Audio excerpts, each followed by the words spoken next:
আসন্ন বিপিএলকে ঘিরে নাটকীয়তা যেন শেষ হয়েও হচ্ছে না শেষ। এক সমস্যার সুরাহা তো আরেক সমস্যা খারাপ। এই নিয়ে আসছে 30 তারিখ বসতে যাচ্ছে বিপিএলের নিলাম। তার আগে দফায় দফায় বিসিবির বৈঠক, কি থেকে কি করা যায়। তার ওই সুবাদে বিপিএলের শেষ মুহূর্তের চমক নোয়াখালীর ফ্র্যাঞ্চাইজি 12তম আসরে ষষ্ঠ দল হিসেবে যোগদান করতে যাচ্ছে তারা। কিন্তু সমস্যার জায়গা চট্টগ্রামের ফ্র্যাঞ্চাইজি চট্টগ্রাম রয়্যালস। বিসিবির দেওয়া 10 কোটি টাকার ব্যাংক গ্যারান্টি এখন পর্যন্ত দিতে পারেননি তারা।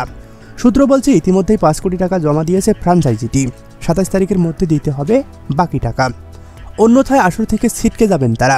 এদিকে ফরচুন বরিশালের মতো খুলনার টাইগার্সকেও এই আসরে ফিরতে চিঠি দিয়েছে বিসিবি। 30 তারিখের আগে প্রয়োজনীয় শর্ত পূরণ করতে পারলে তাদেরকেও দেখা যেতে পারে আসন্ন বিপিএলে। শেষ পর্যন্ত পানি কোন দিকে গড়ায় এটাই এখন দেখার বিষয়। চট্টগ্রাম রয়্যালস কি পারবে বাকি টাকা জমা দিয়ে বিপিএলে অংশগ্রহণ করতে, নাকি খুলনা টাইগার্স ফিরবে?